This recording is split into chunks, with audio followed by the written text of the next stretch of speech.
Bienvenidos a todos los presentes y en particular a nuestros invitados de hoy. El tema que nos ocupa es de gran amplitud y de mucha importancia. Por lo tanto, dejaré a los expertos y a los eruditos Josefina Baldó, Domingo Acosta, Beatriz Hernández, María Isabel Peña y Chuo Torrealba, contando también con la presencia de Humberto Guerrero, que ha experimentado desde hace más de 20 años uno de los modelos estudiados por Josefina Baldó. Muchas gracias. Gracias a Colectania por esta iniciativa que en un momento especialmente sensible para el país permite replantear, reponer, recolocar en la agenda pública un tema que es absolutamente crucial. Las condiciones de existencia material, cultural, espiritual de la inmensa mayoría de los venezolanos. Eso es lo que convoca y mueve a este grupo de venezolanos. Creo que antes llamaban a esto mesa de especialistas y expertos, porque ciertamente aquí tenemos talento especialista en el área, y tenemos también a un experto, ¿no? Un experto viene de experiencia, y para Humberto Guerrero el proyecto de transformación de los barrios es bastante más que una política pública o que una experiencia académica, es una experiencia de vida. Entonces, sin más, dejo en el uso de la palabra a Josefina Baldó. Baste con decir que tengo que recordarlo. Yo tuve el privilegio de conocer a Josefina y a Federico Villanueva por allá, por los tempranos años 90, año 93, 94, cuando estábamos trabajando en el tercer inventario nacional de barrios. Luego, a partir de los años 2000, le acompañamos en esa durísima aventura que significó la presidencia del Consejo Nacional de la Vivienda, CONAVI, muy dura, pero que permitió que un planteamiento de naturaleza esencialmente académico se transformara en política pública y dejara todo este aprendizaje. Bueno, de allí vienen estas vinculaciones, estas coinspiraciones que nos han vinculado. Sin más, Josefina, por favor. Bueno, buenas tardes. Primero que nada, yo quiero agradecer a esa iniciativa de Denise Miodonik de Coletania, directora de Coletania, que es tan oportuno, tan realmente importante en este momento, que es justamente tomar en cuenta estas zonas vulnerables de nuestro país, que son la mayoría. Entonces, mi profundo agradecimiento, Denise, por todo esto. Y bueno, estar rodeada de un conocido, amigos, calificado panel y moderador. Arranco entonces con el tema. Venezuela y sus barrios. De deuda y reto a oportunidad y visión. Se tiene una deuda social con la gente. Eso es una deuda que venimos arrastrando desde hace bastante tiempo. Y aceptamos el reto de que hay que hacer algo por ellos, hay que montar un programa, hay que montar algo para mejorarlo. Es la oportunidad de oro. En estos momentos hay deseos de construir un país, hay deseos de darle vuelco a todo lo que se viene haciendo, y entonces, ¿qué más que un programa de habilitación para mejorarlo? Y por supuesto con la visión de que una zona habilitada en mejores condiciones de vida, que pueda realmente construirse con una buena educación, se convierte en un motor para Venezuela. Eso es de lo que se trata. Y una breve introducción que voy a hacer. La realidad ineludible. Millones de personas habitan hoy en asentamientos informales, pero su calidad de vida es deplorable, eso lo sabemos. Está por debajo del nivel de urbanización, no es comparable al resto, aunque el resto pase mucho trabajo hoy en día, este es peor. Pero no son ciudadanos marginales, son personas insertadas en el aparato productivo, porque un habitante de un barrio trabaja en un banco, un habitante de un barrio puede trabajar en cualquier lado, entonces están insertos en el aparato, pero han tenido que tener el reto de construir sus propias viviendas. Y esta realidad en Venezuela es del 51 o más, 54% de la población que habita allí, son cifras inclusive anteriores, que significan que es mayoría que el resto que tiene proyectos, que tiene programas. Y si vamos al mundo, para el 2035, las estimaciones son que más de 2.000 millones de personas habitarán en esos asentamientos. Por lo tanto, no es un problema secundario, es un problema importante. Y no es un accidente, es el síntoma de un modelo de planificación que fracasó, no se ocupó de esto. La exclusión es una ceguera técnica que han tenido durante años y ya no podemos seguir permitiéndonos que esa sea la visión. Entonces la intervención no es, vamos a ver si lo hacemos, es una obligación, señores, por favor. Tenemos una gente que está viviendo en peores condiciones y hay que hacer una igualación. Aquí saqué yo la anterior, una vista de Petare, que es la zona más importante de, vamos a decir, el barrio más grande de Caracas, por eso lo traje a coalición. Esa zona, donde hay grandes amigos, es sencillamente para indicar lo que es la población de asentamientos informales. Y tenemos también como otro ejemplo el caso de Lagos en Nigeria, África. El caso de Lagos en Nigeria es significativo. Este es Petare, disculpe. Este es Petare y este es Nigeria. Este es el barrio más grande del mundo. Y hay una parte que está sobre agua. Imagínense, es para que veamos los ejemplos globales de lo que significan los asentamientos populares. Pero nos vamos al primer punto, la ciudad del sur global. La realidad que la planificación ignora. ¿Qué es la ciudad? La ciudad es la cosa más genial, la más monstruosa, la más grandiosa, producto del hombre. Pero tenemos una ciudad realmente que es el proceso de industrialización, la ciudad que viene del proceso mercantil, la ciudad del primer mundo, pues, con donde las relaciones interpersonales fluyen de una manera muy distinta. Frente a esa tenemos otro tipo de ciudad, la ciudad global, del sur global, la ciudad del tercer mundo, Asia, África, América Latina. Esta es una ciudad diferente, señores, no podemos hacer modelos únicos para cualquiera de ellas y cuestión de planificación es imposible pensar que se va a tener de esa forma.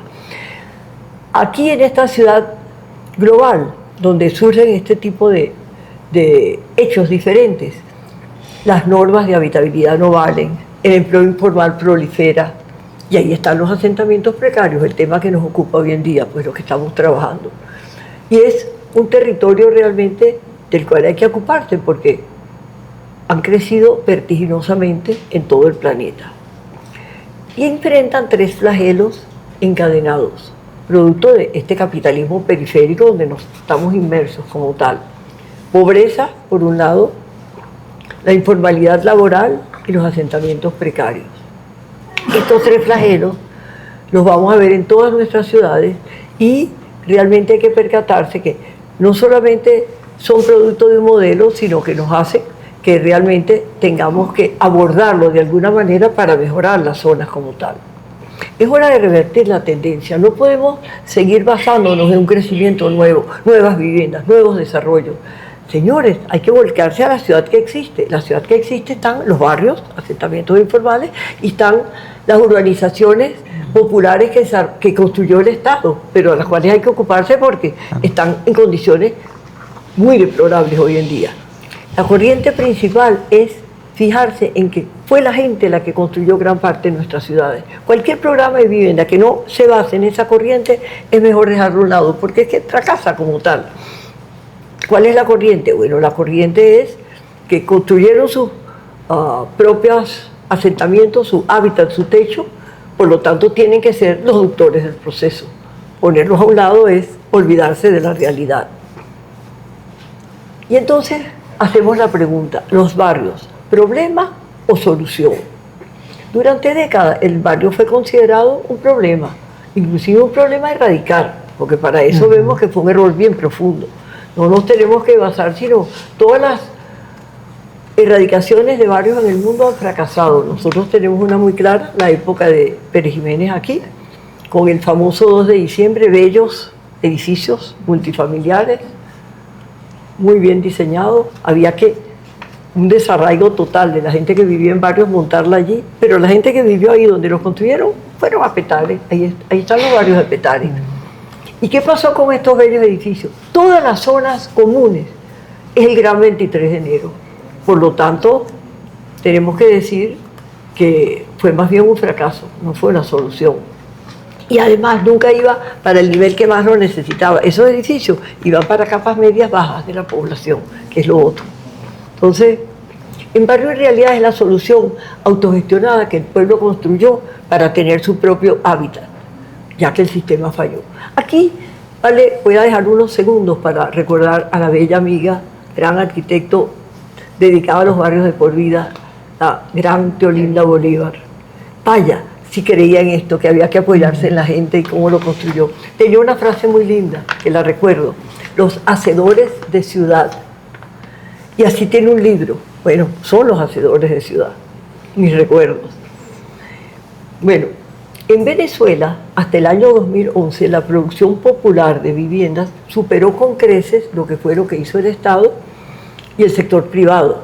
Digo que después del 2011 vino la Misión Vivienda, ya eso trajo una distorsión en los números que se dijo, pero hasta ese momento se hacían 2 veces y media más viviendas que lo que estos dos sectores juntos, ¿no? Eso es una realidad. Entonces, es un error histórico tratarlos como provisionales. Sabemos que la estabilidad social y la gobernabilidad dependen de la integración de estas áreas a toda la ciudad. Tiene que haber una sola ciudad. Entonces no son el margen, son el centro donde se decide el futuro urbano. Y al reconocer en Venezuela que más de la mitad de los venezolanos construyeron su hogar invadiendo en terrenos que no les pertenecían, acosados de que los iban a desalojar, porque eso era parte del susto, eso lo tuvieron todas las primeras generaciones de barrios, estaban así. Podemos entonces decir que si eran mayoría, es la forma principal de construcción de nuestra nación, porque han sido mayoría. Entonces decimos que esto no es caridad, esto es justicia, es realismo político. Y cuando digo justicia, quiero hacer hincapié en esta palabra que sabemos que está muy trajinada, pero sí es justicia, señores. Hay realmente unas diferencias muy grandes que existen entre sectores. Hay que pasarse la parte humana de cómo vive toda esta gente y cómo vive el resto. Es hora de que nos pongamos un tapaojos sobre todo esto y nos cegamos, que si realmente se enfoque como problema principal. Bueno, seguimos con que proponemos una metodología u orientaciones metodológicas innovadoras. El empoderamiento real. La propuesta venezolana rompe con la participación de fachada, porque se presenta una metodología de habilitación física que es una ingeniería de alto nivel, pero con empoderamiento fuerte, pues eso es un poco en lo que se basa, al servicio de la gente. Aquí cuando digo presentamos esta metodología, y tengo el plural, voy a recordar a mi compañero de vida y de trabajo, Federico Villanueva. Juntos hicimos todo esto. No solamente participamos y trabajamos, sino creadores de todo este proceso, y vaya si él lo fue. Entonces, cuando decimos que presentamos esta metodología, sigo usando el plural, porque esto significa el conjunto de personas que colaboraron para producir esa metodología. Nosotros fuimos los guiadores de eso, Federico y yo, pero aquí tenemos a las personas de las comunidades. Vaya si unas personas como Humberto Guerrero trabajando en los Odiagos no fueron pilares y sostenedores de los métodos que había que usar para administración delegada de recursos, para cuentadantes, todo eso enriqueció esta metodología como tal. Seguimos en escala los profesionales que trabajaron en los concursos. Aquí tenemos una ganadora. Estos enriquecieron la manera de los anteproyectos, enriquecieron lo que se proponía para todo esto. Y eso fue un vasto contingente de personas que trabajaron en todo esto. Seguimos con los profesionales de las universidades, las investigaciones, cómo aportó todas las investigaciones en barrios para esta metodología. Nosotros mismos, Federico y yo, arrancamos con unas investigaciones en la universidad, nuestra gran universidad central, cuna de todo este proceso. Así que, y seguimos con la lista, porque de esto hay las ONG también, aparte de las universidades, y termino con los funcionarios públicos. Fueron útiles en esta metodología, participantes de alcaldías y de gobernaciones, porque estos funcionarios fue interesante. En un momento dado se quedaban así como reacios frente a que había que delegar recursos a la gente. Y uno les decía, pero señores, si hay una Contraloría para esto y la gente va a invertir en sus bienes, va a estar interesada, lo va a hacer bien. Y además, ustedes lo dan y esto prolifera con múltiples obras. Después ustedes se llevan la gloria y se pone el letrero. Pero es la verdad, eso era así y se fueron convenciendo. Todo eso fue un aprendizaje. Había que colocar esto en manos de que todo el mundo le gustase, que fuese interesado en el problema y trabajase en ello. Y este modelo ha sido probado en suelo venezolano, que es lo que tenemos de apoyo pues, para esto. Y se basa en dos pilares inseparables. En el esquema de habilitación tenemos, ahí sí lo podemos ver ahora en la mapa que está, contenido constructivo. El contenido constructivo no es otro que la parte técnica, teórica de arquitectura, ingeniería, urbanismo, planificación, que tiene que ver con que va desde problemas fotogeológicos hasta el microrrecuadre de parcelas, pasando por todas las etapas de los equipamientos urbanos que hay que hacer en la ciudad. Y eso, por supuesto, que tiene que hacerse en forma muy calificada y agarrar talentos mejores para que se haga en la mejor forma posible. Para esto se abrieron los concursos de ideas y tenemos una participante activa de esto. Debo decir que en ese momento en Venezuela, cuando nos tocó dirigir CONAVI, se abrieron más concursos que en toda la historia del país para las áreas de arquitectura, ingeniería, planificación y diseño urbano. Hubo más de 1 millar de profesionales trabajando en estas áreas y fue gigantesco. Y tuvimos premios de arquitectura que estaban allí, se enamoraron de los proyectos. Tuvimos decanos, tengo unos en concreto, que se enamoraron tanto de los proyectos que querían continuar. Fue así, pero un boom que se dio en ese momento. Fue muy estimulante porque no eran las áreas comunes para trabajar los arquitectos, pero se ve que si se promocionaba algo y había una sensibilidad social para ello, eso se podía lograr. Eso fue un tremendo resultado que se tuvo de este proceso. Y después del contenido constructivo, tenemos el contenido político, social y ciudadano. Es el ciudadano, como es el doliente del barrio, no es un beneficiario pasivo, es activo total. Ahí sí es verdad que administra sus recursos, se delegan, es la administración delegada de ellos y se convierten en cuentadantes de la República. Explico un poquito más. Cuentadantes es que si le das el dinero, es como, yo lo digo así, de forma muy sencilla, pedacitos de Estado, porque son actuantes del proceso. Esto se socializa al máximo y se puede hacer en una escala gigantesca. Eso es realmente la clave del proceso, poderlo hacer de esa forma, porque vaya si esto se potencia como tal. Y cada vez más se preparó más gente, porque esto tenía que haber gente capacitada para dar los recursos, pues todo esto era en una forma muy cuidadosa. Y estos dos pilares están inseparables. Tiene que trabajar el uno con el otro. La parte constructiva y la parte social y comunitaria son inversiones muy unidas. Entonces, invertir en las capacidades comunitarias es la inversión más rentable que existe, porque estás dándole una fuerza a la gente que capacitada en esto, que bueno, puede llegar muy lejos. Y me remito a 4 principios de la metodología. Recapitulando. La primera es que es una intervención profunda, no es maquillaje, lo contrario a maquillaje. Es intervenir en el barrio haciendo todas las obras de infraestructura necesarias, de vialidad, de servicios, pero la idea es que todo esto se haga desde la fotogeológico y todos los sistemas grandes que hay que hacer para las obras, el problema hidrológico, etcétera, hasta el microrrecuadre de parcelas, lo chiquitico. El segundo, una política de Estado. Eso es el ideal para que haya continuidad. Puede ser a nivel nacional, puede ser a nivel municipal, pero otro aspecto que es indispensable. El otro es la autogestión comunitaria. Como vengo insistiendo, es el pilar más importante de los 4, porque sin este es mejor no hacer programas de vivienda. Es delegar en la gente los recursos y una gente capacitada para poderlos hacer. Y uno dice, esto no es manía de que qué bueno que la comunidad participe. Señores, no es ninguna posición ética. Es necesario. Tienes a la gente viviendo allí. Vas a intervenir. ¿No va a trabajar la gente? Por favor. Claro que tiene que trabajar. Y por otro lado, como dijimos antes, se socializa al máximo porque mucha gente está haciendo la labor y no es un alcalde con una empresa constructora que le dediquen para hacer una obra en un barrio que puede hacerlo bien, puede hacerlo mal, pero es limitado lo que se puede lograr. La última, estamos en un mundo tecnológico, tecnología de vanguardia al servicio de la gente que menos tiene. Eso es indispensable. Mientras más punta sea la tecnología, mientras mejor sea, hay más ahorro en todo. Y eso es digno de ponerse en práctica. Tenemos después la experiencia venezolana.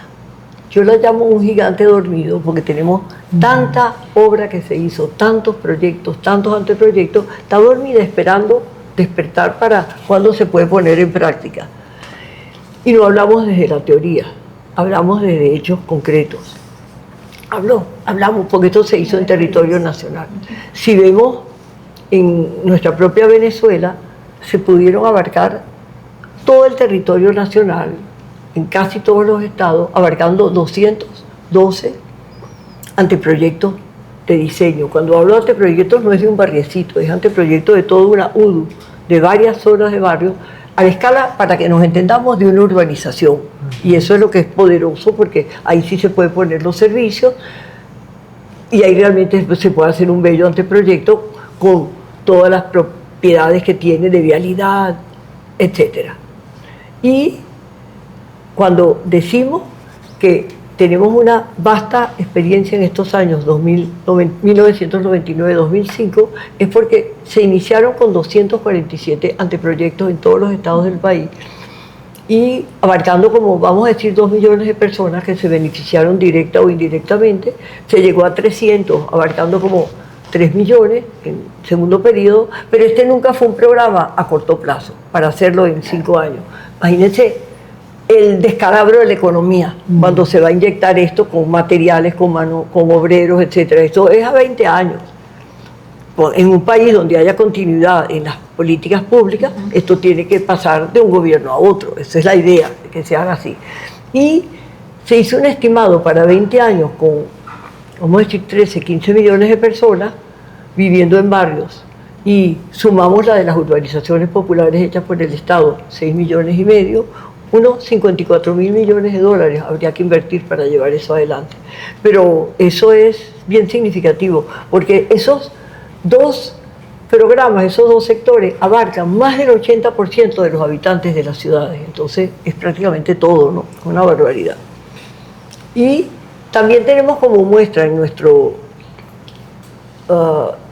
punto de la Venezuela con todos los proyectos, los ejemplos en concreto que se hicieron en distintas zonas, invirtiendo grandes cantidades de dinero.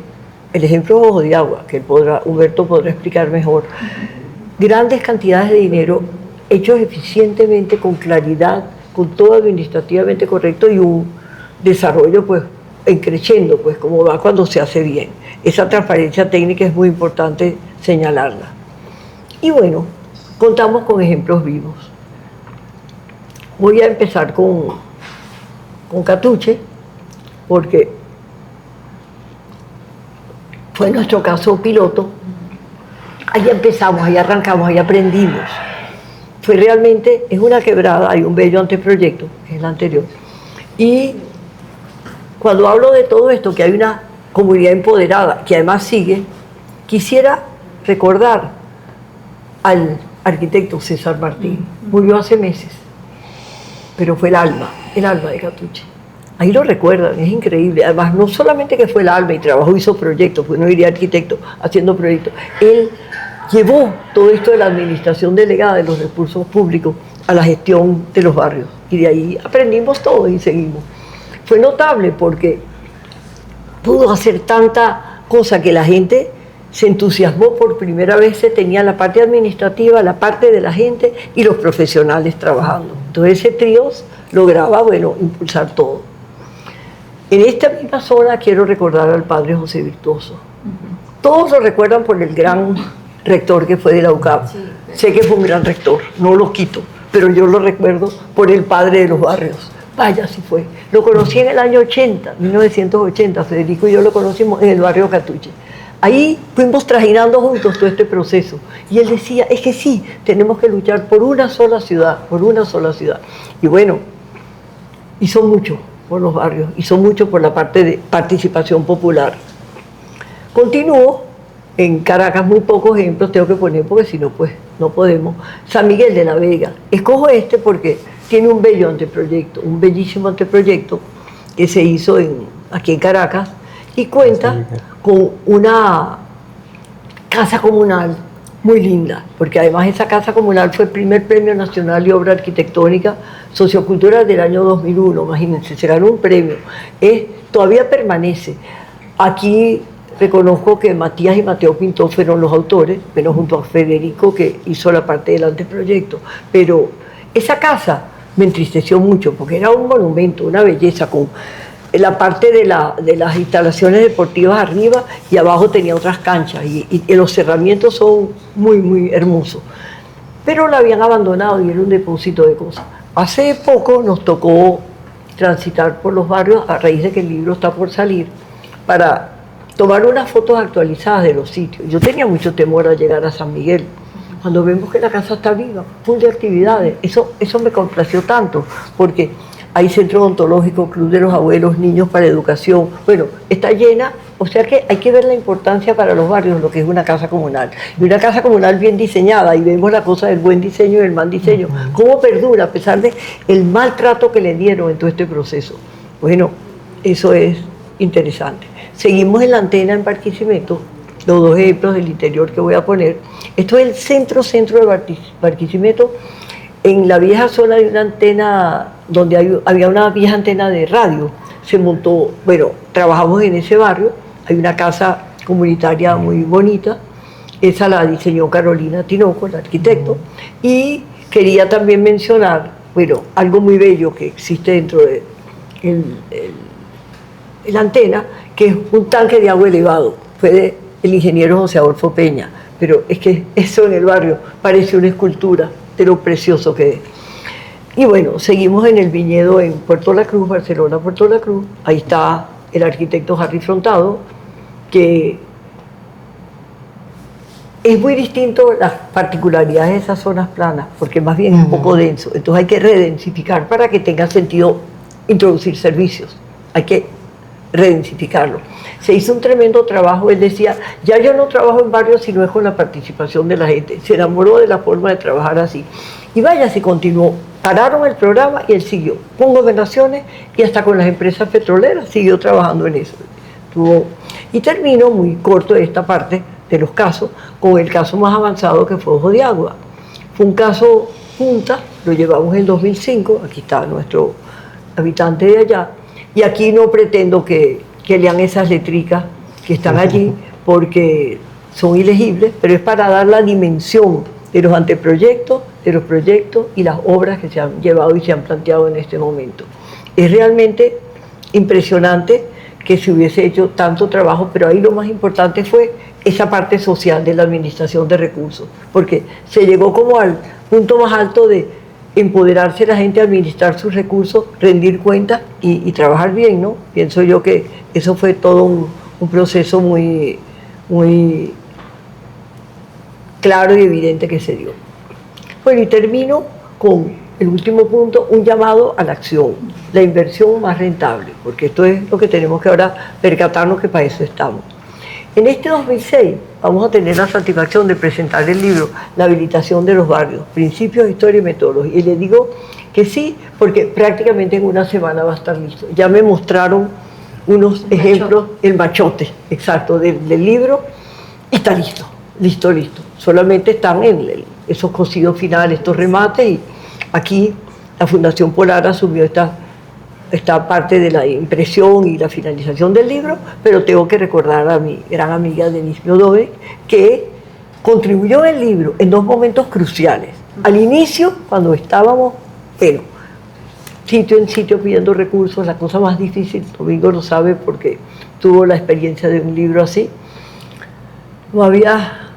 no estamos haciendo libros hasta que llegó Denise y nos ayudó en la primera etapa, donde realmente fue vital. Pasan las etapas entre la Fundación Polar, entre las otras empresas, Corporación Andina de Fomento, con la UCAP, la UCB, aunque sea, ellos gestionaban. Y al final, con los testimonios, vuelve la señora Denise a ayudarnos en este proceso. Yo estoy sumamente agradecida por esto, porque, bueno, se va a lograr, ya puedo decir que se va a lograr. Principios, historia y metodología. Es de Federico Villanueva y mi persona como autores, justamente con conteniendo esta metodología que estamos explicando y que puede permitir el conocimiento, la adaptación y la utilización en todos los sitios donde la gente encuentre que hay ciudades con asentamientos informales. Esa es la idea, que esto sirve de un paso para perfeccionarlo, para mejorarlo, pero ya hay una base de trabajo con resultados hechos y pensamos que ese puede ser la utilidad. Y no es ningún registro del pasado, eso no queremos que sea, aunque tiene una pequeña parte de historia, para nada. Es para actuar inmediatamente, es el arma en las manos, es una hoja de ruta para implementar lo que es lo que queremos. Junto a eso estamos también desarrollando una plataforma educativa, porque es importante formar gente para que puedan trabajar en estas áreas, eso es indispensable como tal. Y aquí sí digo esto que hemos repetido mucho, mi querido Chuo, hay que hacer un giro copernicano. Como dice giro copernicano, como dice la expresión criolla, voltear la media, es voltearla de verdad. Y cambiar nuestra perspectiva, tenemos que ver hacia otro lado. Vimos mal mucho tiempo, hay que ver bien, porque de eso se trata. Por más de 70 años, la planificación tradicional le dio la espalda a los barrios, con soluciones aisladas, superficiales. Pero hoy el reto es mayor, porque no solamente estamos con las zonas de barrio, sino con las urbanizaciones populares. La ciudad es un caos, en todos lados hay que rehabilitar, pero para eso también hay programas. Quiere decir que, bueno, la tarea es dura. Entonces no es una carga la habilitación de barrios, es realmente una inversión económica muy, muy sustentable como tal. Dinamiza la economía local y nacional. Reduce drásticamente, bueno, todo lo que son los costos de salud y de transporte. Aquí tengo un ejemplo muy corto, pero se los voy a decir. Nos tocó una vez en un congreso de médicos, nos invitaron para la charla de la habilitación de barrios, era de nutrición, y presentamos la charla, arquitectos, y se para alguien en el público, un médico, y dice: señores, pero qué bien, esto es nuestro programa de atención primaria de salud. Claro, porque es que poner los espacios construidos habitables, por supuesto que mejora la salud. Entonces, todo esto que dignifica la calidad de vida del ser humano es realmente importante como tal. Si este entorno saludable que estamos describiendo le proporcionamos una educación vanguardia, una educación de primera, algo que realmente compita en los mundos internacionales, bueno, podemos decir que habilitar los barrios es en última instancia un pilar fundamental para construir esa gran nación, bueno, que queremos para nuestra Venezuela. Muchas gracias.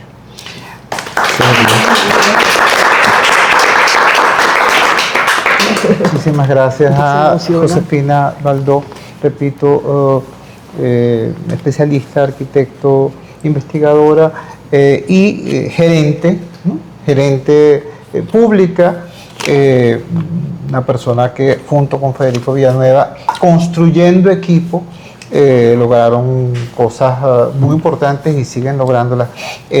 La construcción de tejido social, aquí estuvo presente. Hoy, veintitantos años después de haber estado Josefina al frente del CONAVI, hay líderes comunitarios comprometidos con esta idea y clamando por la reedición de un esfuerzo similar, pero también hay personal profesional de altísima calificación que participó de distintas etapas de esto y que forman parte de ese tejido, en este caso académico, técnico, científico, profesional, que hace posible el que esto pueda ser retomado por el país.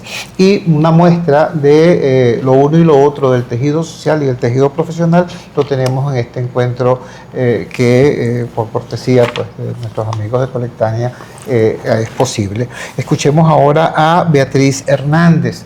Beatriz es profesora titular del Instituto de Desarrollo Experimental de la Construcción, fue directora del IDEC y ex coordinadora de posgrado en Desarrollo Tecnológico de la Construcción, profesora invitada en programas de posgrado en Bolivia y editora especializada en publicaciones de tecnología y construcción, especialista en investigación y aplicación de soluciones tecnológicas aplicadas a edificaciones de alta complejidad con especial incidencia en la toma de conciencia de la cultura en los hábitats populares.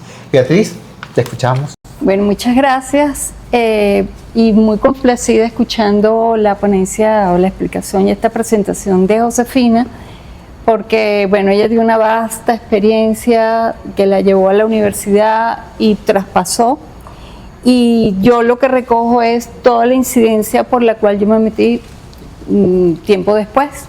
Y el mío es, yo le entro a la vivienda popular y también al barrio, pero a través de la dimensión cultural, que inicialmente a los arquitectos nos traía, pues era una complejidad en los estudios. Yo me permito, voy a leer unas palabras, espero no, para no distraer y olvidar cosas que me parecen importantes, que en muchos aspectos creo que va a complementar o va a ir en la compañía de lo que nos presentó Josefina. Yo lo titulé La dimensión cultural en la gestión del espacio habitable, hacia una praxis dialógica en el hábitat popular venezolano. Esto está entre la sincronía entre planificación formal y la realidad orgánica. Al umbral del siglo XXI, la configuración de las urbes venezolanas se halla signada por una persistente triada: anarquía, desigualdad e informalidad.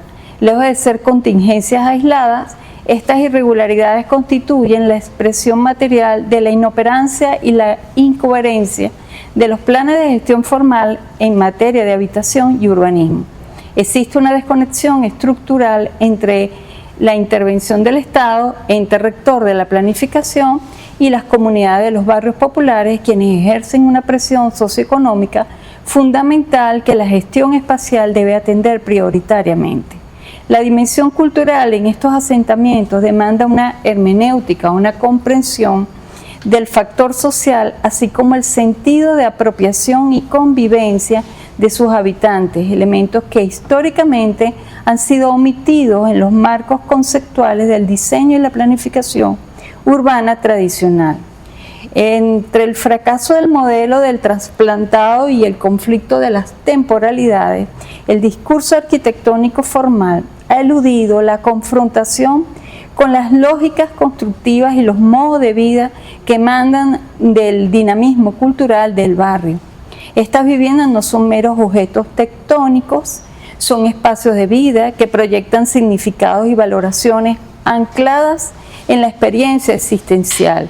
No obstante, la planificación estatal suele ignorar el proyecto de vida de los sujetos y la estructura de la familia extendida, favoreciendo modelos de vivienda inspirados en la clase media europea y norteamericana que resultan inoperantes en sociedades desconectadas, como lo planteaba Josefina.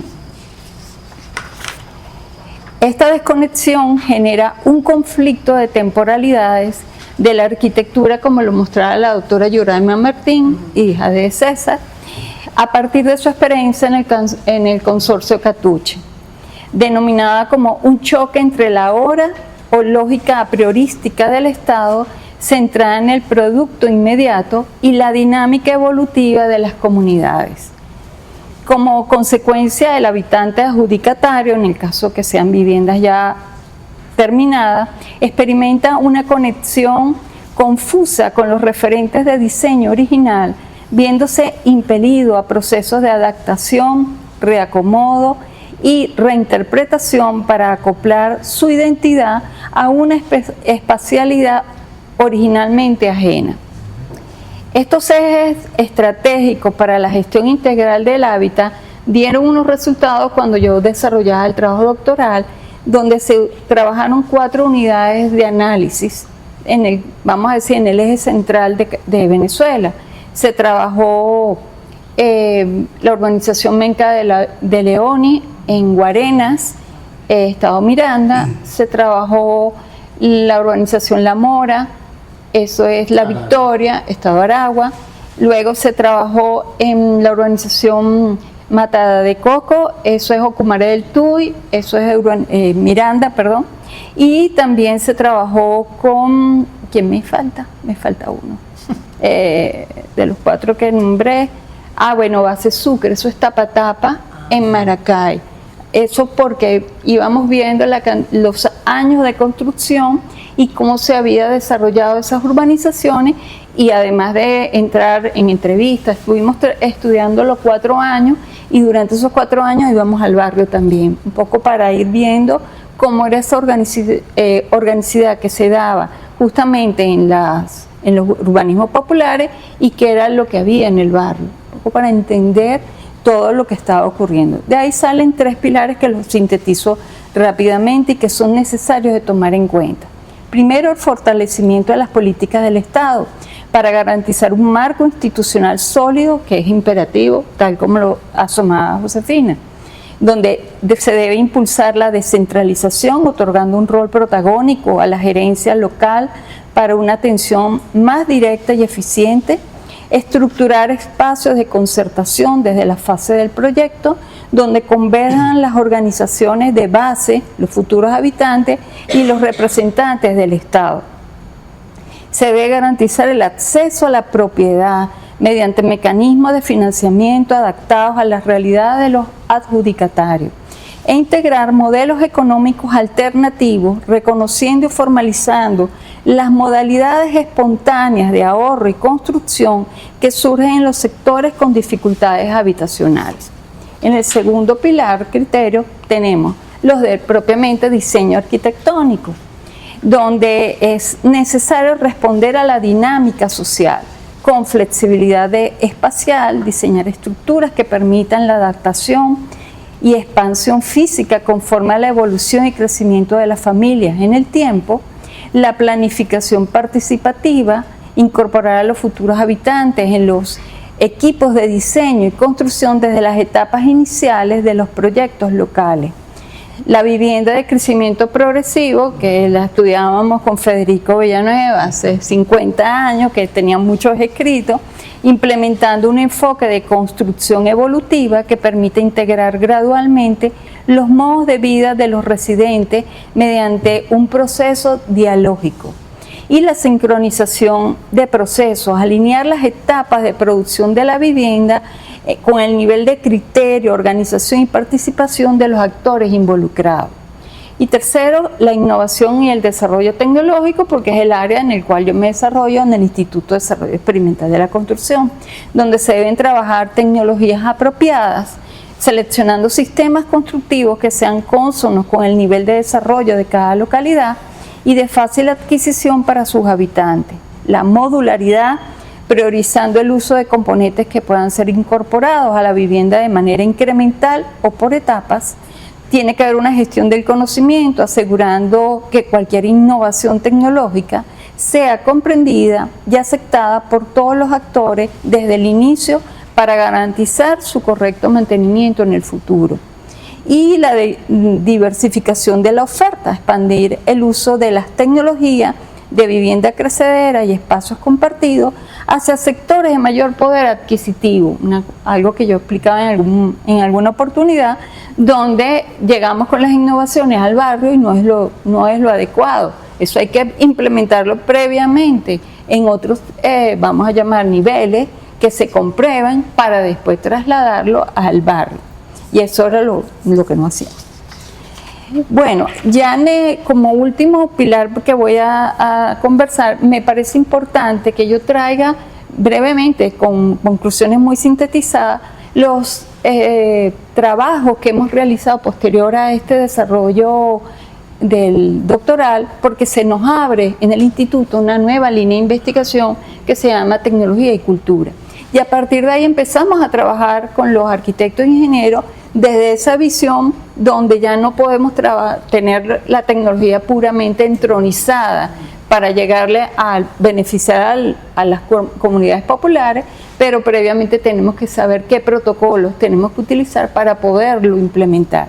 De eso yo voy a destacar 4 trabajos. Uno es gestión de barrio, eso es de la magíster arquitecta Giovanna Loboy del año 2015. El título es Lineamientos para la planificación sostenible en sectores de barrios informales, caso de estudio, San Agustín del Sur, Caracas, donde ella sintetiza que la intervención comunitaria debe prevalecer desde el primer momento protagonismo comunitario, situando la intervención de la comunidad como eje central de manejo de gestión desde el primer momento, la seguridad y control territorial, porque es necesario establecer un riguroso control de zonas no habitables para no tener que posteriormente deshabitarlas, porque hay riesgo. Luego la continuidad operativa, que es básica, tal cual como lo dice Josefina, evitar la paralización de obras de habilitación y la falta de articulación social, factores que suelen dejar proyectos inconclusos y debilitar el tejido social. El segundo trabajo que les traigo de ejemplo es la vivienda productiva. El caso es la vivienda multifamiliar, un concepto en el desarrollo de vivienda de bajo costo del arquitecto magista Eliana Ramírez, donde ella demuestra que el espacio doméstico motoriza la economía del barrio, especialmente a través del trabajo de las mujeres madres. Esta realidad complejiza la demanda de los servicios de red e internet, exigiendo que la estadística urbana incorpore estos nuevos modos de vida. En este momento hay mucha gente trabajando desde sus viviendas y no se está comprendiendo que ya esos son temas que tienen que estar dentro de nuestra comprensión. Tercer trabajo, la mitigación de riesgo. Este es un proyecto del arquitecto Rachel Arciniega, se llama Reducción de la vulnerabilidad sísmica de viviendas autoproducidas, caso de estudio, Barrio Simón Rodríguez, Manicomio La Pastora. La síntesis de ella es complejísima, ella trabaja vivienda por vivienda, de manera estructural para ver de qué forma se puede mitigar el riesgo ante un eventual sismo. Ella propone un reforzamiento técnico cuya finalidad sea retardar el colapso ante eventos sísmicos, salvaguardando la integridad física de los habitantes.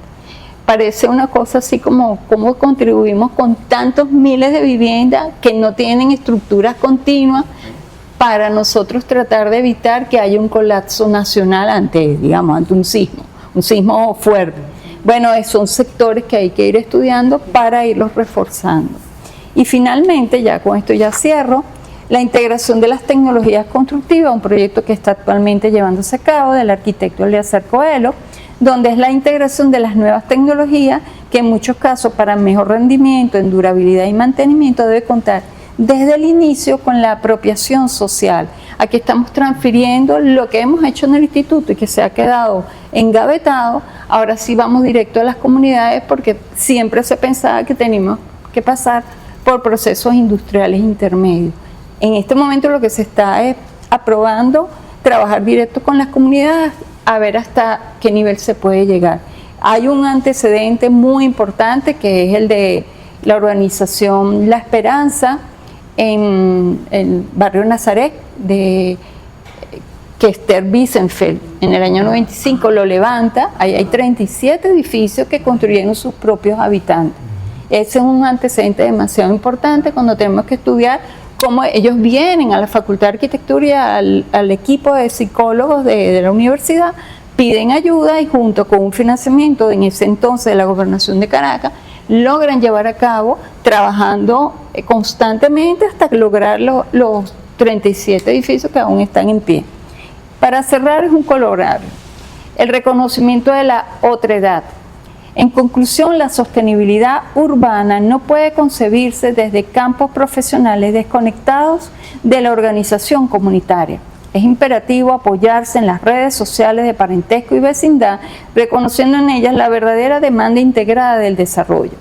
El justo reconocimiento de la otredad es la condición necesaria para promover un diálogo armónico entre agrupaciones con metas diversas, pero con el objetivo compartido de alcanzar el bienestar colectivo y la convivencia de todos los ciudadanos.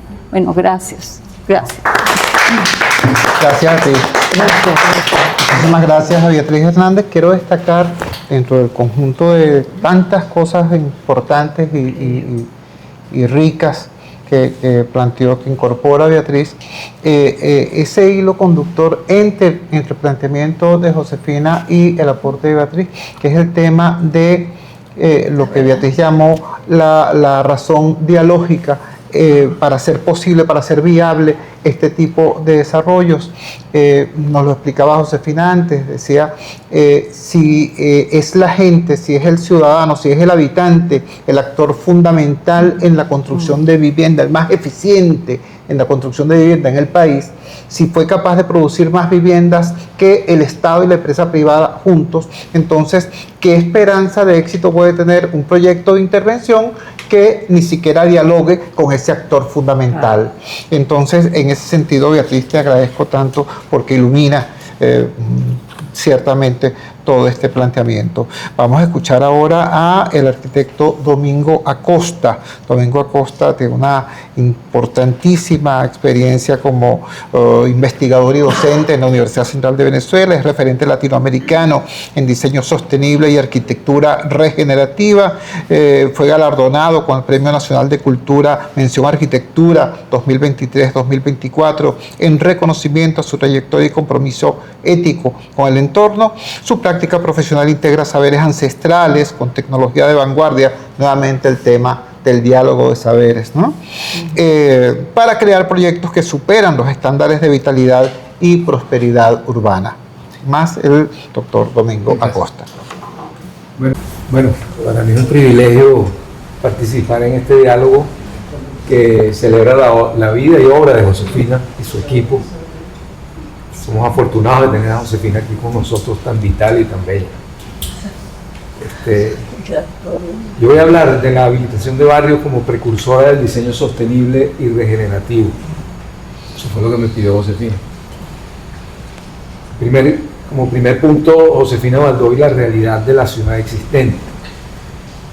En tiempos de incertidumbre planetaria, volver la mirada a su legado no es un ejercicio de nostalgia, sino un acto de supervivencia intelectual.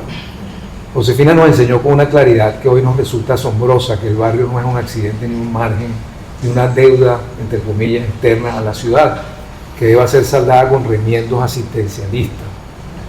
El barrio es en rigor la ciudad real, el hábitat construido y sostenido por la gente ante la ausencia estructural de respuestas formales. En Venezuela esta realidad no es una anécdota estadística, entonces ya me refiero al tercer inventario nacional de barrios, y las cifras de que más de la mitad de la población habita en estos contextos. Josefina no veía en estos problemas, en estas cifras, un problema a erradicar, sino la solución autogestionada más masiva y potente de nuestra historia urbana. Su lección fue ética y operativa a la vez. La planificación debe dejar de ser una fantasía tecnocrática sobre el crecimiento nuevo, muchas veces impulsada por la especulación inmobiliaria, para convertirse en una herramienta de justicia sobre la ciudad existente. Claro, como segundo tema, tocar la raíz, es decir, la sostenibilidad real frente a la idolatría de lo nuevo. Para entender la magnitud del desafío que Josefina y su equipo abordó hace más de 40 años, debemos confrontar hoy un dato que suele sorprender a la audiencia. Aproximadamente el 80% de los edificios que existirán en el mundo en el año 2050 ya están construidos hoy. Aproximadamente el 80% de los edificios que existirán en el mundo en 2050 ya existen hoy.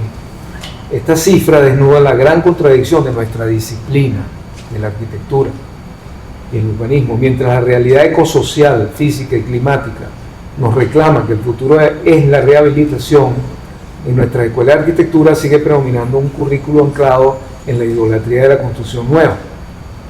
Estamos formando profesionales para un mundo de tabula rasa que ya no existe, ignorando que la sociedad y el mercado piden a gritos arquitectos capaces de sanar y adaptar lo ya construido. Cuando me invitó a participar en este diálogo, Josefina me preguntó si podía hablar sobre la mejora integral de los barrios y sobre la necesidad que tiene para la sostenibilidad abordar estos temas de raíz. Mi respuesta es muy clara. La verdadera sostenibilidad no consiste en instalar paneles solares ni en obtener certificaciones verdes que a menudo solo sirven como autopromoción o para tranquilizar la conciencia de quienes la solicitan. Tocar la raíz, como me pediste, significa reconocer que el acto de diseño más regenerativo y sustentable es la rehabilitación crítica del hábitat existente. De eso no tengamos la menor duda. Esa es la sostenibilidad real. Cada ladrillo colocado en un barrio, cada escalera, cada red de agua instalada por comunidad es energía incorporada, energía latente que ya está allí. Demoler o ignorar esa realidad representa una injusticia ecosocial de proporciones globales. La habilitación física de barrios es un precursor directo que forma parte de lo que hoy llamamos diseño regenerativo, que ha evolucionado del diseño sostenible al diseño regenerativo. ya que reduce las emisiones entre un 50 y un 75% al preservar el tejido físico y social, lo que permite que la ciudad funcione como una infraestructura viva que se repara a sí misma. Tercer aspecto, la metodología de Josefina, de la unidad de planificación física a la agencia del hábitat. El legado, aunque ya tú hablaste de la metodología, yo quiero decir que tu legado y de tu equipo no es solo retórico, es profundamente metodológico. Las unidades de planificación física que ella y su equipo promovieron a través del programa de habilitación física de barrio son precursores directos de nodos de disrupción que hoy proponemos para la ciudad venezolana frente al antropoceno. Antropoceno es esa época geológica en la que los humanos somos la fuerza dominante en el planeta. Y en las consecuencias de la crisis ecosocial. Josefina comprendió que la arquitectura no se ocupa de objetos aislados puramente formales o funcionales, sino más bien de un proceso de agencia del hábitat. Su modelo de administración delegada fue revolucionario. Al transferir recursos directamente a las comunidades organizadas, Josefina rompió la verticalidad burocrática y demostró que la legitimidad de un proyecto no proviene de un sello ministerial, sino de la capacidad de la gente para conducir su propia transformación. Ella practicó un sincretismo tecnológico impecable. Combinó proyectos de altísima calidad arquitectónica con la sabiduría constructiva local y la ingeniería de detalle. No era urbanismo para pobres, era un urbanismo de vanguardia, puesto al servicio de lo que más lo necesitaban. En su libro próximo a publicarse, que junto con Federico Villanueva y otros colaboradores han preparado como una hoja de ruta para el futuro, se sistematizan estas experiencias que hoy son referencia mundial. No se trata de un registro del pasado, sino de la validación que el marco legal, los instrumentos técnicos, la voluntad popular ya están listos. Solo falta la voluntad política de reactivarlos bajo la lente de la urgencia de la crisis ecosocial. Una visión ampliada, el nodo de rehabilitación y convivencia. Este reto de los barrios es en realidad nuestra mayor oportunidad de innovación. En mi actual investigación sobre las ciudades intermedias venezolanas, he denominado a este legado como el nodo de habilitación y convivencia. Pero esta visión no debe limitarse únicamente a los asentamientos autoproducidos o no controlados. La crisis ecosocial nos obliga a ampliar este nodo hacia las organizaciones populares del sector formal construidas por el Banco Obrero y el INAVI durante el siglo XX. Me atrevería a decir también que hay tanta clase media muy empobrecida en toda la ciudad, que más allá de estas organizaciones formales, hay de verdad que hay demasiado que hacer. Estos desarrollos que en su momento representaron la modernidad posible, hoy sufren de una obsolescencia física y en servicios que requieren una intervención igual de disruptiva. Sí. La rehabilitación crítica debe ser el puente que conecte el barrio autoproducido con la organización popular formal, integrándolos en un solo sistema de espacios públicos que actúe como infraestructura de soporte vital.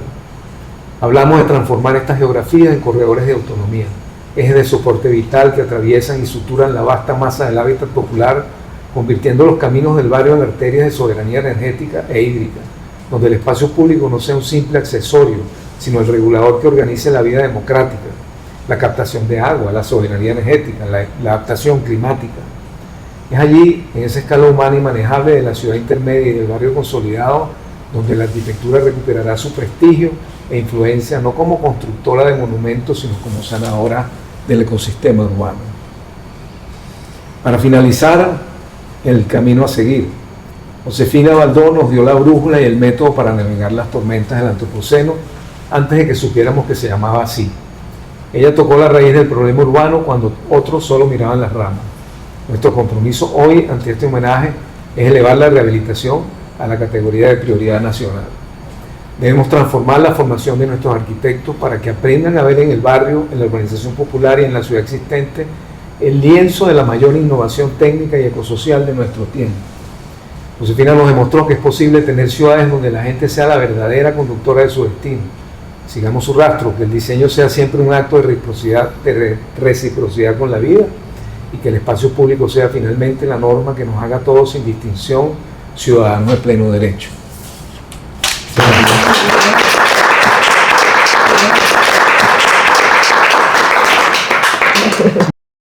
Quiero agradecer profundamente al doctor Domingo Acosta por su aporte en esta jornada. Creo que es fundamental porque ubica o reubica en la contemporaneidad, en este momento país, justamente este planteamiento de la habilitación física de barrios, cuando nos dice no se trata simplemente de hacer la gran obra, sino de hacer ciudad, y nos recuerda que la ciudad del 2050 ya está construida. Se trata entonces de rehabilitar esa ciudad. Gracias, doctor Domingo Acosta. Escuchemos ahora a Marisabel Peña, investigadora académica con enfoque en el espacio público y procesos de integración urbana, exdirectora del Instituto de Urbanismo y miembro asociado de la Fundación Espacio, experta en desarrollos autoconstruidos y cultura espacial en barrios, becaria Fulbright, enfocada en el legado de grupos urbanos vulnerables, colaboradora clave en iniciativas de transformación metropolitana como Caracas City 450. Isabel. Bueno, muchísimas gracias por incorporarme en esta mesa. La verdad que siento que se dijo tanto ciudadano, tan claramente y también. Bueno, en el caso de lo que yo voy a comentar es un poco el recorrido de aquello que nos habló Josefina, y bueno, recorrerlo y desgranar ciertos conceptos, quizá desde la visión de los diseñadores urbanos que de alguna manera hemos sido parte, en cierta forma, protagonistas de haber hecho habilitación física de barrios, y bueno, desde esta metodología. Y bueno, quería como comentar un poquito el escrito que me pareció que tenía palabras muy importantes. Por ejemplo, cuando se habla sobre que es una realidad ineludible, y voy a la etimología de la palabra ineludible, que dice que es inexcusable y es obligatorio reconocer que vivimos en una ciudad plagada de diferencias, que existe una gran población que realmente viven al margen físicamente de la ciudad reglamentada como tal. De hecho, ha sido una condición que es el punto de partida.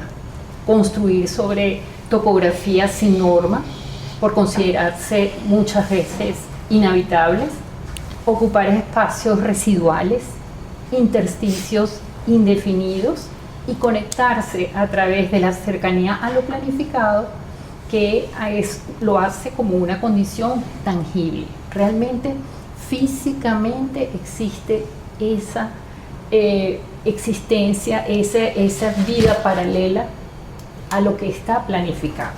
Sin embargo, como población podemos comprendernos como un todo, en una ciudad de tejidos urbanos sociales completamente diferenciados, que aún aspiran sentirse integrados como una unidad, como una misma ciudad, y poder ejercer la ciudadanía como ciudadanos con derechos y deberes. En Venezuela y en nuestro Valle de Caracas, la población que ha construido con sus manos sus moradas son más de la mitad de la población total de la ciudad, y eso no podemos ignorarlo. Sobre la ciudad del sur global, ha emergido una ciudad distinta, ciertamente, en el sur global. En nuestro caso, se ha sedimentado de una manera particular, ha crecido en vertical, densificándose en alturas que van de 2 a 6 y 7 niveles promedio desde cuando comenzamos con los planes de habilitación física de barrios. Ha habido un crecimiento hacia arriba, una densificación que nadie pudo parar, y se han consolidado identidades en las comunidades que han mejorado sus viviendas, y donde el espacio vacío, es decir, el espacio para compartir, ese espacio abierto, cada vez se siente más constreñido y más amenazado por el hacinamiento. Y termina con una frase muy importante: es hora de revertir la tendencia. No podemos seguir dándole la espalda a la ciudad existente, a la cual yo agregaría que es necesario integrarlas y derrumbar las fronteras. Cuando dice sobre los barrios problema o solución, el sentimiento de estigmatización requiere, para erradicarlo, de una voluntad política que vaya acompañada de acciones de alto nivel. Por ejemplo, el diseño, haciendo referencia a Medellín y a su alcalde Sergio Fajardo Valderrama, quien explícitamente intervino en los barrios de Medellín con los mejores diseñadores y edificaciones que no escatimaron en calidad, con el deseo y en abordaje social en donde los más necesitados recibieron lo mejor en cuanto a infraestructuras públicas se refiere y donde la convivencia se refleja en un nuevo bienestar. Pasar de soluciones autogestionadas a integrarse a la ciudad con infraestructuras que el Estado tiene que aportar de manera planificada, con voluntad política y con una visión integradora, es la urgencia. Sobre la metodología innovadora y el empoderamiento real. La metodología de habilitación física integral de alta ingeniería al servicio de la gente, con el empoderamiento de sus habitantes, es un ejemplo tangible que lo vimos en Catuche, al darle a su población la capacitación, por dar un ejemplo, para hacer adoquines, con los cuales pavimentaron un extenso tramo de acceso a las viviendas, organizando espacios de siembra, de recreo, de paso, de conexión y contención de la quebrada con soluciones ecológicas y sostenibles elaboradas de la mano de los pobladores del lugar y de las universidades. Principios de la metodología. Esta voluntad política de integración es necesario que sea convertida en política de Estado. La guiatura y la capacitación debe ser una autogestión comunitaria. Esta tecnología de vanguardia debe llevarnos a mejores diseños entendidos como herramientas para alcanzar el bienestar. Sobre la experiencia venezolana. Ya tenemos 247 zonas que sencillamente deben ser actualizadas, ya están conocidas. Son una hoja de ruta que además tienen 20 años. Todo apunta que el marco legal y los instrumentos técnicos, sumados a la voluntad popular y la voluntad, la voluntad política, están listos para ser reactivados. Sobre un llamado a la acción y a la inversión más rentable. La habilitación física de barrios como hoja de ruta para la acción inmediata significa habilitar los barrios y entender que no son una carga, que son una inversión económica para el bienestar y que es lo más estratégico que podríamos hacer en nuestra historia, dinamizando la economía legal y sobre todo llevando a una educación de alto nivel donde obtendremos un motor humano más potente y lograremos dignificar la vida de la mitad del país al menos con servicios y salud y recreación de calidad. Esto.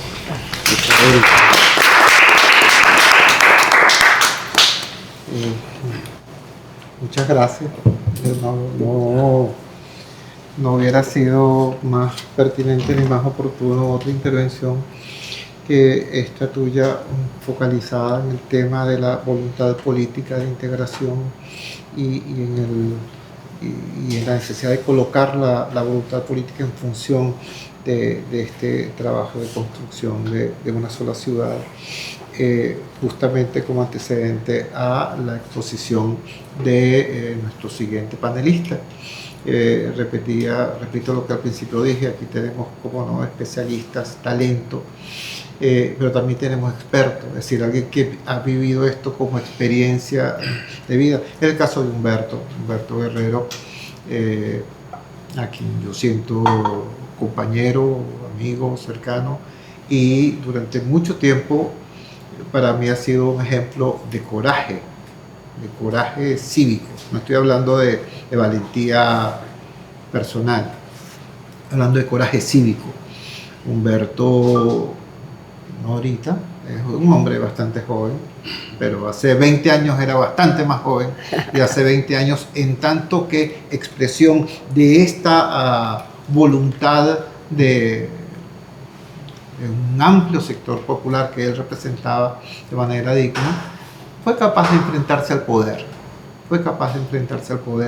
y de exigir respeto para esa comunidad.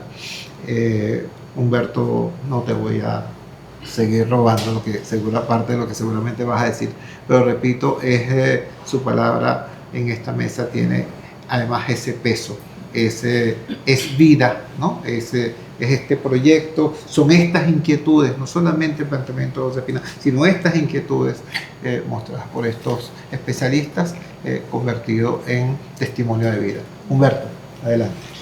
Sí, bueno. Toma. Muchas gracias, de verdad, por esta invitación, a este conversatorio. De verdad, muchas gracias, compañera Denise, y a estos especialistas. Yo quería hacer un pequeño recuento, primero que nada, en un léxico muy colegial sobre nuestra vivencia, sobre aquel momento de cuando se pudo implementar en nuestra experiencia el programa de habilitación de zonas de barrio, que fue proyecto bandera para el Ministerio de Vivienda. En aquella época, en los años 2005, gracias al programa y gracias a toda esa sabiencia, esa investigación, esa capacidad instalada, que se logró que el gobierno central aceptara implementar y financiar el proyecto, nuestra comunidad fue beneficiada con una gran cantidad de recursos para una primera inversión. ¿Tu comunidad era? Mi comunidad está ubicada en Catia. Yo específicamente, yo vengo de la carretera vieja Caracas-La Guaira. Esa es una comunidad que fue muy afectada por los eventos naturales que sufrió el país en los años, en el 89, aquel famoso deslave, donde el estado Vargas y otras zonas del país fueron afectadas y bueno, las condiciones topográficas de nuestra comunidad fue afectada por la falta de urbanismo, la falta de planificación, por los asentamientos que ya bastante estos compañeros han mencionado. Bueno, se nos dio un recurso que alcanzaba los recursos para ese primer plan de inversión, que alcanzaban los fondos que manejaba 12 gobernaciones. Y eso era para ejecutarlo con ese programa, bajo un convenio firmado por la CDP, donde éramos beneficiarios con una figura de administración delegada, administración directa de esos recursos. En el 2005, en un acto público en Miraflores, de cadena de radio y televisión, con bombos y platillos, se aprobó el proyecto y bueno, con toda la intención de que se ejecutara tal cual un cronograma de ejecución. Lamentándolo mucho, un primer desembolso que debió haber bajado en 3 meses, no se pudo, por la burocracia, y que después que se firmó el convenio, las instituciones dijeron, caramba, es mucho dinero para que una comunidad lo administre. Se forzó una cogestión con la institución y duramos año y tanto intentando ver cómo llegábamos a un acuerdo, porque ellos no tenían la capacidad de designar un equipo que trabajara en cogestión con nosotros. Pasamos por todo eso hasta que llegó un momento que sí logramos, gracias a algunos amigos, entre esos el ingeniero Alfredo Bozo, que asumió como presidente del CONAVI en algún momento, y otros amigos que después de un año y tanto no se había podido ejecutar. Ejecutamos un primer desembolso con un plan de inversión, equipamiento, y comenzar a ejecutar el programa, el proyecto. Escasamente llegamos a un primer desembolso. Cuento esto todo porque creo que es necesario para hacer una pequeña propuesta, ¿no? De aporte a lo que discutimos aquí y la intención que tenemos. Bueno, ahí se paralizó el proyecto y bueno, los fondos los congelaron. Nosotros administramos recursos. Yo soy albañil, soy carpintero, también soy músico, Y bueno, y en esos efectos fui cuentada ante el Estado. Fui director de un proyecto de tamaña magnitud, éramos 4 directores. Creamos una estructura operativa con todas sus direcciones, como cualquier ente centralizado. Mucho del personal técnico que trabajó en el proyecto, en la estructura operativa, era de la comunidad, ingenieros, abogados, arquitectos, que están ahí, en las periferias, en los asentamientos, ayer y hoy, están ahí. Mucho por las realidades que comenta la profesora, el profesor, que es una realidad. Hay gente habemos gente que estamos allá atornillados, que no queremos dejar los barrios, ¿verdad? Y es una realidad. Después de eso, lamentándolo mucho, se paralizó todo. En el 2010, hablando un poco ya ahora del papel que se ha transcurrido en cuanto a vivienda, de mi punto de vista, o como lo vemos algunos actores principales de las comunidades, se han implementado programas que en realidad han sido paliativos. No han resuelto problemas estructurales. Han sido simplemente soluciones paliativas. El problema está ahí. Sabemos que el riesgo se basa en amenaza y vulnerabilidad. La topografía de muchos barrios y la construcción de viviendas en asentamientos la hemos hecho nosotros. Yo soy formado en un barrio trabajando albañilería y de ahí he salido a formarme bajo las normas de la construcción en las urbanizaciones.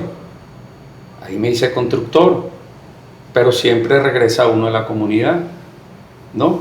Eso es una realidad que los especialistas la han mencionado. Y en estos años, hasta el momento, yo pienso dejar pasar, por la falta de tiempo, algunos datos que son importantes, pero creo que es necesario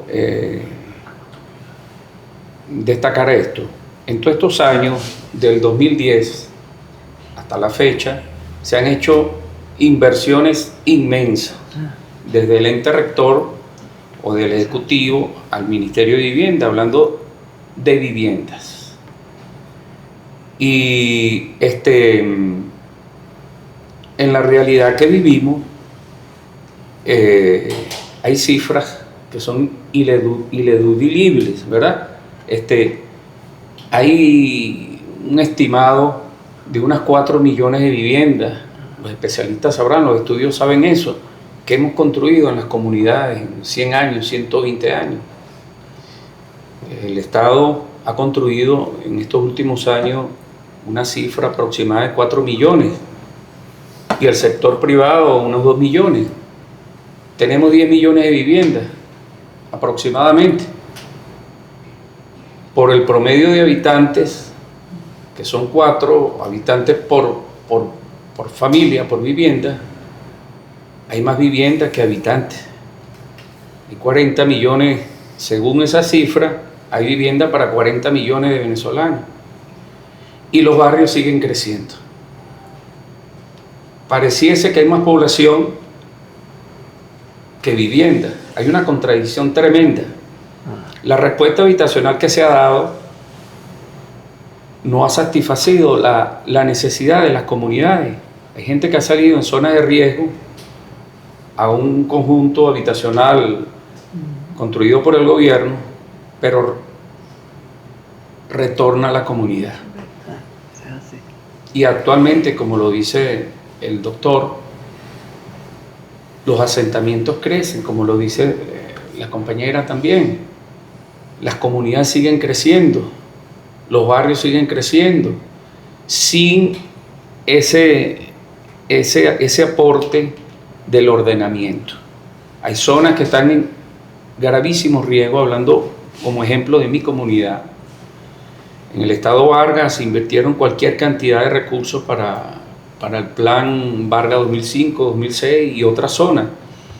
Nosotros teníamos un conjunto de obras de mitigación de riesgo que no se lograron ejecutar. Y en todos estos años, ninguna institución la ha ejecutado.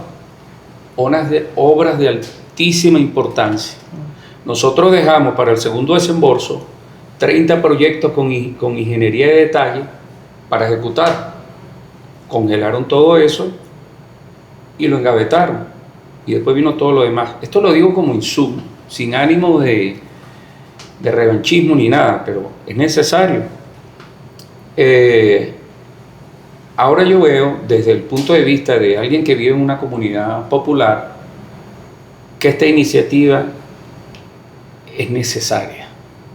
Hay mucha capacidad instalada, ¿verdad?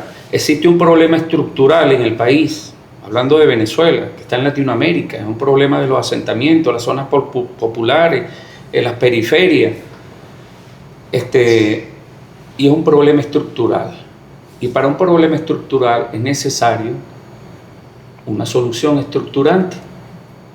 ¿Y qué más que un proyecto de esta magnitud, un programa de esta magnitud que en todos estos años va a seguir teniendo mejoras de implementación?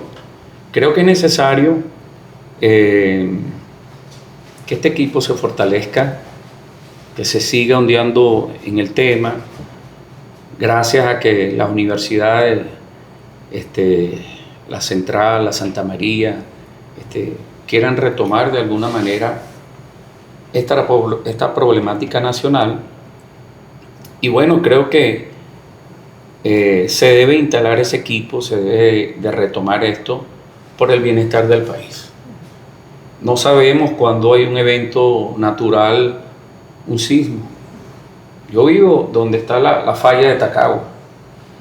Ahí hay zonas que actualmente salieron, por ejemplo, de la Quebrada de la Ceiba. Ahí nosotros tuvimos como unos 150 muertos, personas que quedaron tapiados con viviendas completas. Está nuevamente poblado. Y los programas que hay actualmente, de repente ahora le dan una puerta, le pintan la fachada y le cambian el techo. O la Mangajoba en Blandín. Eso de alguna manera tiene que tener algo que le diga, epa, aquí hay que reestructurar estos programas, hay que reconsiderar cómo van a ser esas inversiones. Y quién más que un equipo con programas como este calificado para dar un aporte al país. Esto es necesario, es sumamente importante. Acordémonos que el marco constitucional nos habla de un principio de corresponsabilidad. Somos responsables por acción o omisión. Eso es algo que está en el marco de la Constitución del país donde vivimos. Si tenemos un conocimiento en algo y no lo aportamos, también somos de alguna manera responsables. Entonces, de verdad, yo agradezco esto, Chu, señora Denise, los panelistas, y de verdad, a lo mejor en otros espacios donde participen otros voceros de las comunidades formados como yo sobre el tema, con conocimiento. Recordemos que el que tiene el conocimiento tiene el poder, y nosotros fuimos, gracias a todo este programa, formados, capacitados para la administración de recursos públicos y para ejecución de proyectos de esta magnitud, como yo muchos. Y en el país, sediento de que hayan oportunidades de mejora en zonas populares, es necesario esto. Yo quiero culminar mi intervención, Chugo, con... es difícil, muy difícil hacer llegar esto a que sea oído, pero hay que intentarlo. Ahorita, como una sugerencia, hay actores nuevos, hay cuestiones que posiblemente pudieran ayudar. De la Central ahorita tenemos a la defensora del pueblo, considero yo que pudiéramos tocarla. Viene de la Universidad Central y pudiéramos hacernos un abanico de opciones para ver de qué forma se pudiera presentar esto ante el Poder Mayor, el Ejecutivo, y que se cree un plan de inversión con rango de emergencia. Con rango. Ahorita que tenemos entendido que le van a entrar al país grandes sumas de recursos monetarios, ¿qué mejor forma de darle uso a esos recursos que con una planificación? Y qué cosa más bonita fuera que para esas 4 millones de viviendas, que ahorita no sé qué porcentaje de eso están en situación de riesgo. Entonces, de verdad yo agradezco y espero que tengamos otros debates y se cree un equipo de trabajo y podamos lograr calar posición, sea en el poder moral, sea en el ejecutivo, para que podamos ser oídos y se tome esto como proyecto bandera. Muchas gracias.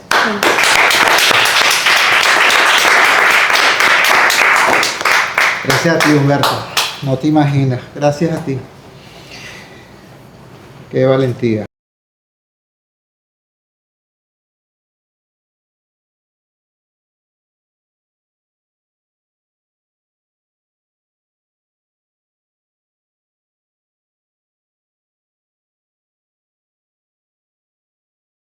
Un poco por lo que tú decías al principio, esto no es una nostalgia.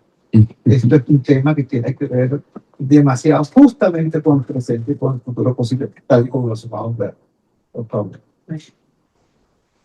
Debo decir que es sumamente satisfactorio haber podido hacer la exposición. Tiene tantos años trabajando este tema con el interés tan profundo que se ponga en práctica experimentamos a nivel de casos piloto toda la vida, pero y en planes de habilitación a nivel de casos, pero en momentos donde podía darse esto a nivel nacional, fue en 2 momentos, y cómo se quisiera retomar, aunque fuese vía un municipio, puede ser, si se quiere más parcial, unas zonas especializadas, como el caso de Ojo de Agua, que tiene tanto trabajo, unos momentos de arranque inmediato sería la mayor satisfacción.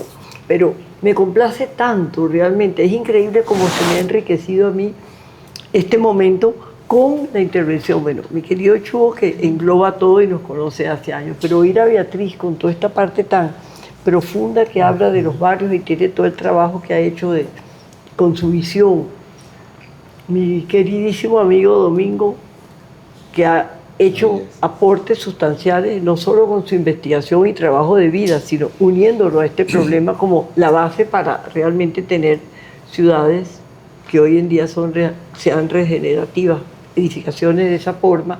Yo lo veo, Marisabel ni hablar, que hemos trajinado mucho tiempo juntas, y cuando veo a Humberto, ¿verdad?, un líder de la comunidad, diciendo que, oye, que estos programas se hicieron en un momento hace varios años, han pasado por mucho, han sido migajas lo que se le han invertido en barrios. No vamos a entrar en detalle a analizar esto, pero sabemos que no ha habido nada, ya han habido cantidades de recursos en el país. Uno dice, señores, hay que repensar todo esto que se dijo. Si el poder está en la gente, la fuerza que ellos construyeron más de la mitad de nuestro país, a mí me parece que sin nostalgia es hora de decir que es una emergencia nacional. Esa pregunta me gustó porque realmente no es nostalgia. Ni siquiera vamos a equipararlos, porque es verdad que hay justicia que hay que equiparar. No podemos seguir viviendo tan tranquilos y tener más de la mitad de la población.